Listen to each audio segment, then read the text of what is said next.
Ask anything and everything, I am here to answer. Hello sir. Sir social మీడియాలో చాలా negative troll అవుతుంది, but you look so cool and happy. How you are handling that? See, first of all, how to answer, మనకంటూ ఒక character ఉంటుంది. అది irrespective of praise or criticism character ఒకేలా ఉండాలి. బేసిక్గా గబ్బర్ సింగ్లో డైలాగ్ ఉంటుంది, నేను ఆకాశం లాంటి ఉరుము వచ్చినా మెరుపు వచ్చినా పిడుగు వచ్చినా ఎప్పుడు నేను ఇలాగే ఉంటానని. సో ఆ డైలాగ్ ఏంటంటే, సోషల్ మీడియాలో ట్రోల్స్ నాకు కొత్త కాదు, అలాగే సోషల్ మీడియా మాత్రమే జీవితం కాదు.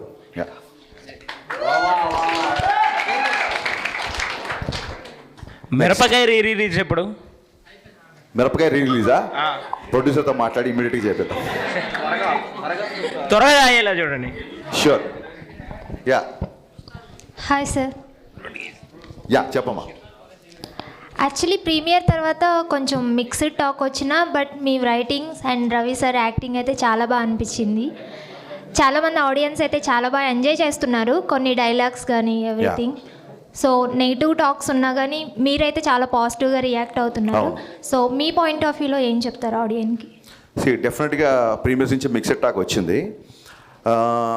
అదేంటంటే, with all the due respect, ఇప్పుడు అమ్మాయి అడిగిన క్వశ్చన్కి కానీ సుధీర్ వర్మ కానీ లేకపోతే రమేష్ వర్మ అలాగే కార్తీక్ ఘట్టంనేని వీళ్ళందరూ నాకు friends. But let me be practical.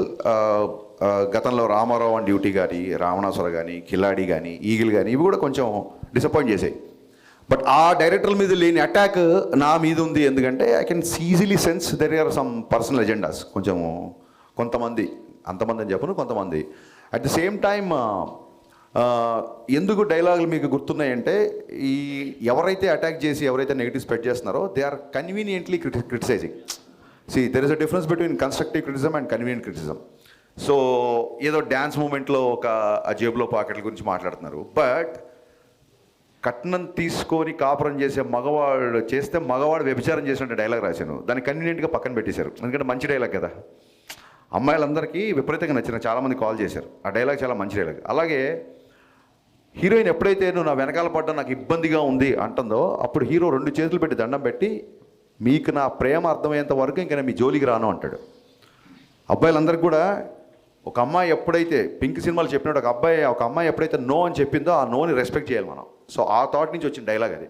So దీని గురించి కూడా ఎవరు మాట్లాడరు, ఎవరైతే నెగిటివ్ స్ప్రెడ్ చేద్దాం అనుకున్నారు. సో ఎన్నో మంచి డైలాగులు, ఎన్నో మంచి విషయాలు సినిమాలో ఉన్నప్పుడు దాన్ని కన్వీనియంట్గా పక్కన పెట్టి, కన్స్ట్రక్టివ్ని పక్కన పెట్టి కన్వీనియంట్ క్రిటిసిజం చేసిన వాళ్ళ గురించి మనం పెద్దగా పట్టించుకోవాల్సిన అవసరం లేదు నా ఫీలింగ్ అంతే. యా.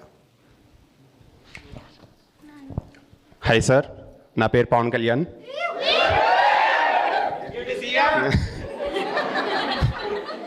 సో డిఎస్పీ క్యామియో ఉంది కదా, అది ముందు నుంచి ప్లాన్ చేస్తున్నారా లేదంటే సినిమా షూటింగ్ అప్పుడు ఫ్లో? మొన్న నేను పోస్ట్ రిలీజ్ మీట్లో చెప్పినట్టు భాను మాస్టరు, రవితేజ్ గారు అందరు కలిసి నన్ను చేయమన్నారు క్యామియో. నేనేమో పక్క post production, promotions plus song shooting జరుగుతుంది. I was fully tired, I was not prepared to be on screen. ఏం చేయాలో అర్థం కాక లాస్ట్ మినిట్లో రేపు షూటింగ్ అనగా దేవిశ్రీ ప్రసాద్ గారికి కాల్ చేశాను. ఆయన షాక్ అయిపోయాడు, సార్ మరీ 1 డే ముందు చెప్తున్నారు, అసలు ఏంటి సాంగ్ ఏంటి అదేంటి. బట్ ఆల్రెడీ మిక్కీ జమేర్కి పాటలు అంటే దేవిశ్రీ గారికి కూడా బాగా ఇష్టం. He always conveyed his best regards to convey. So నేను అన్నాను, సార్ August 4th షూట్ చేస్తున్నాము, last day of the shoot. So ఆ రోజు ఫ్రెండ్షిప్ డే కదా, ఫ్రెండ్షిప్ డే పరంగా నేను ఫ్రెండ్గా అడుగుతున్నాను, ఇది రిక్వెస్ట్ డైరెక్టర్గా కాదు అన్నాను. మీరు ఫోన్ పెట్టండి నేను వచ్చేస్తున్నాను. That is is greatness actually. So and ఈ ఇయర్లో ఉస్తాద్ భగత్ సింగ్ ఏమైనా అప్డేట్ మేబీ ఏమైనా ఎక్స్పెక్ట్ చేయొచ్చా? ముందు మిస్టర్ బచ్చన్ అప్డేట్లని తట్టుకొని ఆ తర్వాత ఉస్తాద్ భగత్ సింగ్ అప్డేట్లకి వెళ్దాం. Yeah okay sir, thank you. Thank you మా, థ్యాంక్ యూ. హాయ్ సార్, నా పేరు మహేందర్ అండి. చెప్పండి సార్. సార్ ఇప్పుడు ఇన్స్టాగ్రామ్, వాట్సాప్, సోషల్ మీడియా ఉంది కదా సార్. సో ఇప్పుడు జనరేషన్ అంతా ఇందులో ఉన్నారు. సో మీరేం చేశారంటే ఓల్డ్ జనరేషన్ ప్రేమను చూపించారు. సో దానికి థ్యాంక్ యూ సార్. అలాగే land phone, gram phone recorders ఉన్నాయి కదా, వాటి విషయంలో మీరు క్లుప్తంగా బాగా క్లియర్గా వెళ్ళేసి దాని గురించి మీరు క్లారిటీగా ఎక్స్ప్లెయిన్ చేయడం జరిగింది. వీటి వెనకాల జరిగినటువంటి స్టోరీ ఏమైనా చెప్పగలరు?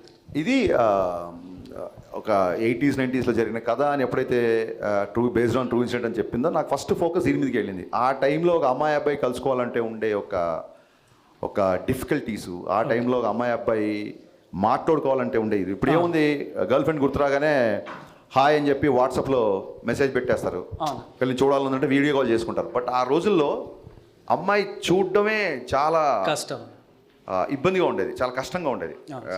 సొసైటికల్ నార్మ్స్ అలా ఉండేవి. సో అది చూపిద్దామని కొంతమంది అడిగారు, ఏంటి ఆ టైంలో జనరేషన్ తీస్తే ఇప్పటి జనరేషన్ కరెక్ట్ అవుతారా లేదా అని. సో నాకు మహానటి విపరీతంగా నచ్చింది. మహానటి ఈ జనరేషన్ సినిమా కాదు కదా. సో ఎక్కడో పవర్ఫుల్గా కమ్యూనికేట్ అయిన సీన్స్ అన్నీ మీకు బాగా గుర్తున్నాయి.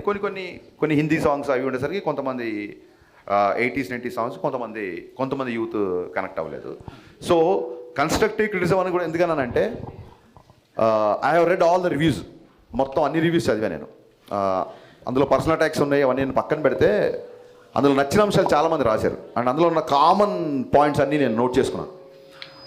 ఇప్పుడు నాకు గ్రేటానందమూర్తి గారికి జరిగిన ఇంటర్వ్యూ వల్ల ఇంకోటి అతను ఎంత అటాక్ చేసినా ఏం చేసినా నాకు రివ్యూలో గ్రేటాంధ్రాలో నేను మన కూడా చెప్పాను, గ్రేటాంధ్రాలో రాసిన రివ్యూలో నాకు చాలా విషయాలు నచ్చాయి ఫ్రాంక్గా. సో మీరు 80s 70s అన్నారు, నేను వాగ్దానం సినిమాలోది ఒక పాట ఘంటసాల గారు సీతాకళ్యాణ పాట పెట్టా, ఆ పాయింట్ని గ్రేటాంధ్ర రివ్యూ ఆయన పర్టికులర్గా నోట్ చేశాడు. సో చాలా హ్యాపీ అనిపించింది. ఎక్కడో బ్యాక్గ్రౌండ్లో వచ్చే సాంగ్ కదా, ఇది గుర్తుంచి ఉంటుందా లేదా, ఆడియన్స్ దీన్ని కనెక్ట్ అవుతారా లేదా అన్నప్పుడు, ఇలాంటి రివ్యూస్ అవుతున్నప్పుడు I felt very happy. So అతను 2.25 ఎంతో ఇచ్చాడు, I'm not bothered about it. But నేను చదివిన రివ్యూలలో అతను మెన్షన్ చేసిన అవన్నీ నాకు బాగా నచ్చాయి. సో అవన్నీ బేస్ చేసుకొని నాకు తెలిసి ప్రతి డైరెక్టర్కి తను చేసిన వర్క్ చాలా గొప్పగా ఉంటుంది.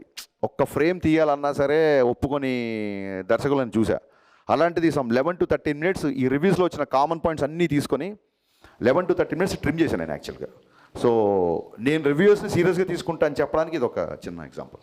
సో రవితేజ గారి పక్కన జిక్కి గారికి మంచి మాస్ క్యారెక్టర్ పడింది. యాజ్ అ డైరెక్టర్ మీ థాట్ ప్రాసెస్ ఏంటి హీరోయిన్స్ చూస్ చేసుకునేటప్పుడు? And one more thing is, they wanna audience అంటే జనరల్గా ఆడియన్స్ చాలా ఇవాల్వ్ అయ్యారు ఇదివరకు కానీ ఇప్పుడు చాలా కొంచెం సైలెన్స్ అమ్మా, ఇక్కడ నిల్చిన వాళ్ళందరూ కొంచెం సైలెన్స్. ఆడియన్స్ చాలా ఇవాల్వ్ అయ్యారు ఇదివరకు కన్నా. సో డే వన్నే ఫిక్స్ అయిపోతున్నారు సినిమా ఎలా ఉంది, సినిమా ఎలా ఉందని. అది మీకు ఓకేనా? What's your opinion on this? 100% అండి. సినిమా చూడాలా వద్దా అనేది మన ట్రైలర్ని బట్టి, మన సాంగ్స్ రిలీజ్ ముందే బ్లాక్ బస్టర్ అయ్యి, ఒక సాంగ్ 2 సాంగ్లు కాదు, ఎంటైర్ ఆల్బమ్. జిక్కీ సాంగ్లో లిరిక్స్ కూడా ట్విట్టర్లో పోస్ట్ చేశారు చాలామంది, ఎన్ని రోజులైంది ఇలాంటి లిరిక్స్ విని అని. సో డే వన్ డిసైడ్ అవ్వడానికి, సినిమా చూడడానికి, ఇప్పుడు సినిమా నచ్చిన వాళ్ళు కూడా వాళ్ళు అంటే పర్సనల్ అటాక్స్ పక్కన పెట్టేస్తే, సినిమా నచ్చిన వాళ్ళు కూడా టికెట్ కొనుక్కున్న సినిమా, అరే హరీష్ ఒక సినిమా తీసాడు బాగుంటుంది అని సాంగ్స్ విను, ట్రైలర్ విను, టీజర్ విను, లోపలికి వచ్చిన వాళ్ళు కదా. So I respect everybody who ever watch my film, with respect of your liking or disliking. I respect all the people who bought the ticket and watch the film. First of all I have huge respect on that. So Jikki అనే క్యారెక్టర్కి ఎందుకు కొత్త అమ్మాయికి వెళ్ళామంటే, ఆ 90sలో ఒక వీధిలో ఒక అమ్మాయి ఇలా ఉండేదేమో అనిపించడానికి. సో ఫ్రెష్ ఫేస్ అయితే న్యాచురల్గా ఆ స్ట్రీట్లో ఒక జిక్కీ అనే అమ్మాయి ఉంది అనే ఫీలింగ్ వస్తుంది. ఆల్రెడీ స్టార్స్ని, సూపర్ స్టార్స్ని పెడితే వాళ్ళు చేసిన మిగతా మోడర్న్ సినిమాల తాలూకు ఇమేజ్ అంతా ఓవర్ షాడో అవుతుందని అలా పెట్టాము. సాంగ్స్లో డెఫినెట్గా I'm commercial film maker, I love songs. నేను చాలామంది సోషల్ మీడియాలో మోడర్న్ రాఘవేంద్ర అంటున్నారు, I take it as compliment. సాంగ్స్లో డెఫినెట్గా సినిమాటిక్ లిబర్టీ ఉంటుంది. ఒకవేళ ఉమెన్నే ఆబ్జెక్టిఫై చేయాలనుకుంటే సినిమా అంతా మీరు అబ్జర్వ్ చేస్తే అమ్మాయి లంగావణిలో ఉంటుంది లేదా శారీలో ఉంటుంది తప్ప ఎక్కడ కూడా టాకీలో తీసిన సీన్స్లో కూడా ఎక్కడ కావాలని చెప్పి, ఈవెన్తో young couple or in love, ఎక్కడ కూడా అనవసరపు ఎక్స్పోజింగ్ కానీ అది ఇప్పుడు చేయలేదు. సో నేను చెప్తున్నా కదా, కన్వీనియంట్గా క్రిటిసైజ్ చేసేవాళ్ళు టాకీలో ఒక 40-50 సీన్లు అమ్మాయి ఉంటే ఆ లంగావణి వదిలేసి సాంగ్స్లో ఎప్పుడో వచ్చే ఒక సాంగ్స్లో పట్టుకుందాన్ని ఆబ్జెక్టిఫై చేస్తారు. సో ఇవన్నీ చూసినప్పుడు నవ్వు వస్తుంటుంది. ఓవరాల్ సినిమా అయితే మీ టేకింగ్ కానీ, రవన్ యాక్టింగ్ కానీ, సత్య అన్న కామెడీ మెయిన్ చాలా బాగున్నాయి అన్న.